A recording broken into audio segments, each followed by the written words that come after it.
আসসালামু আলাইকুম। আজ সপ্তাহের শ্রেষ্ঠতম দিন শুক্রবার, জুমার দিন। জুমার দিনে ভিডিও অন করেছি, এর কারণ অবশ্যই রয়েছে, আর সেটি হচ্ছে আজ আমি যে মসজিদটিতে জুমার নামাজ আদায় করব সেই মসজিদটি আসলে এই ভিডিওর মাধ্যমে তুলে ধরার চেষ্টা করব। মসজিদটি আমার বাসা থেকে খুব বেশি দূরে নয়, একদমই কাছে, এবং এই মসজিদটিকে এই এলাকার মানুষজন অ্যারাবিক মসজিদ হিসেবে চেনে। কেননা এই মসজিদটি এখানকার ইয়েমেনি অধিবাসী যারা আছেন তাদের দ্বারা পরিচালিত হয়।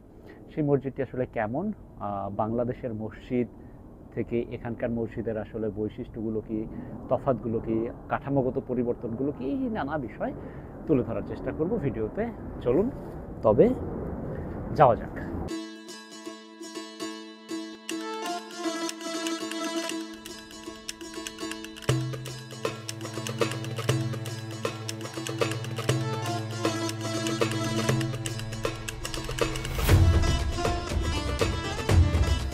এরই মধ্যে আমি মসজিদের সামনে চলে এসেছি। আমার পেছনেই দেখতে পাচ্ছেন মসজিদের অবস্থান, এবং এটিকে বলা হচ্ছে ব্রঙ্কস মুসলিম সেন্টার। ইউরোপ আমেরিকার মসজিদগুলো আসলে একটু অন্যরকম। আমরা গতানুগতিক বা সচরাচর যেসব মসজিদ দেখে অভ্যস্ত, এখানকার মসজিদগুলোর কাঠামো কিন্তু সেরকম নয়। এই যে দেখতে পাচ্ছেন, একটি বাসা ভাড়া নিয়ে মসজিদ নির্মাণ করা হয়েছে। এখানকার মসজিদগুলো ঠিক এরকমই, তবে এই মসজিদটি একটু ব্যতিক্রম। এখানে সামনে আসলে বোঝা যাবে যে এটি একটি মসজিদ, কেননা এই মসজিদের সামনে একটু চার তারা খচিত রয়েছে। অন্যান্য ক্ষেত্রে তো আসলে বোঝার উপায় নেই যে আপনি মসজিদের সামনে দিয়ে হেঁটে যাচ্ছেন। আর আমরা যারা বাংলাদেশের নাগরিক, বিশেষ করে মসজিদের নগরে রাজধানী ঢাকায় বছরের পর বছর বসবাস করেছি, তারা কিন্তু এমন মসজিদ দেখে প্রথমেই একটু ধাক্কা খাই। যাই হোক, চলুন মসজিদের ভেতরে প্রবেশ করি এবং দেখি মসজিদটা আসলে কেমন।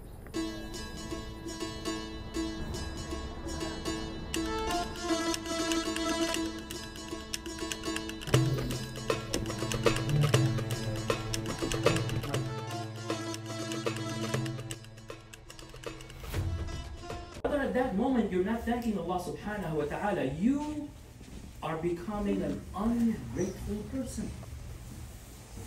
And the reason we are becoming ungrateful because Bronx Islamic centre নামের এই মসজিদটিতে শুধু যে অ্যারাবিক মুসল্লিরা আসেন তা কিন্তু নয়। বাঙালি, পাকিস্তানি, ইন্ডিয়ান, আফ্রিকান সহ বিশ্বের বিভিন্ন দেশের নাগরিকরা এখানে নামাজ আদায় করেন। যেহেতু নানা ভাষাভাষীর মানুষ মসজিদটিতে আসেন, তাই ইমাম সাহেব বয়ান করেন মূলত ইংরেজিতে, ব্যবহার করেন আরবিও। بين السبابة والوسطى. حي على الصلاة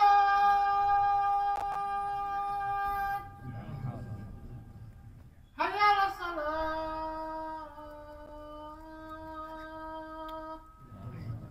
الله أكبر.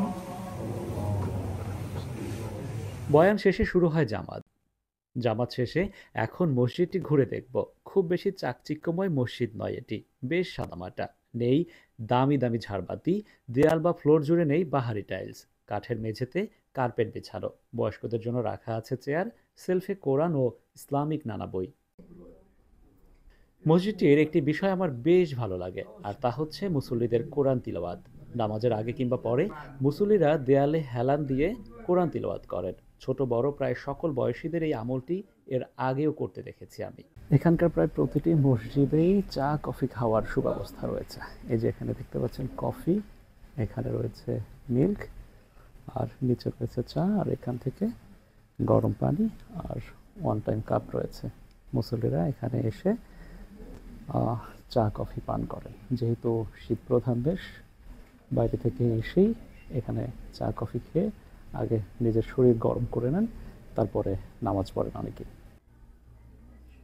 ভিডিও করতে দেখে কয়েকজন বেশ আগ্রহ নিয়ে জানতে চাইলেন কেন ভিডিও করছি।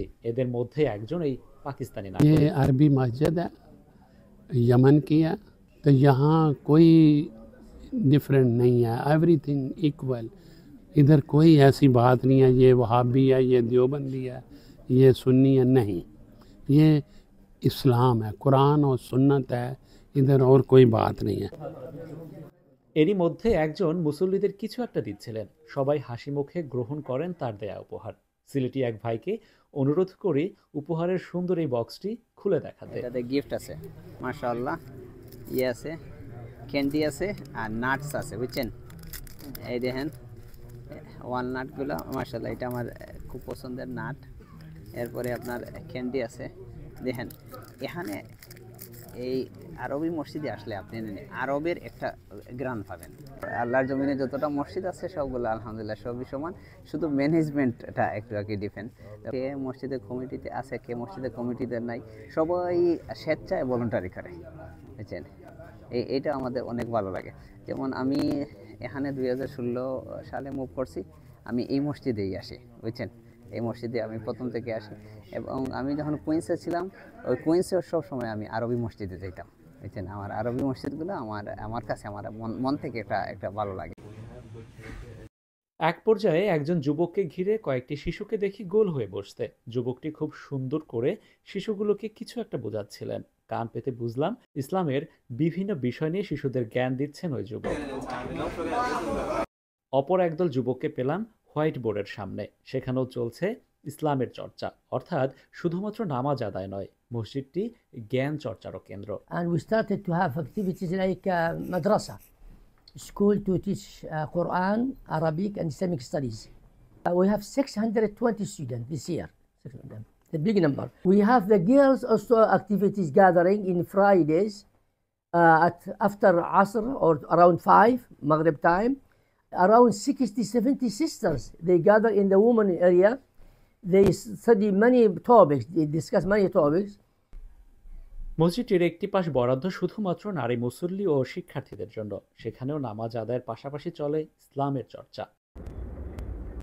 নিউ ইয়র্কের ব্রঙ্কসের প্রথম দিকের এই মসজিদটি অচিরেই স্থানান্তরিত হবে। পাশেই চলছে নতুন মসজিদের নির্মাণযজ্ঞ, তবে সেটি বাসাবাড়ির আদলে নয়, নির্মিত হচ্ছে পুরোপুরি এক মসজিদের আদলেই। নির্মাণ শেষে সেটিও হয়তো একদিন তুলে ধরবো আপনাদের মাঝে। আজ এ পর্যন্তই। সবাই ভালো থাকুন, সুস্থ থাকুন, হ্যাঁ অবশ্যই সঙ্গে থাকুন বাপ্পি এক্সপ্রেসের।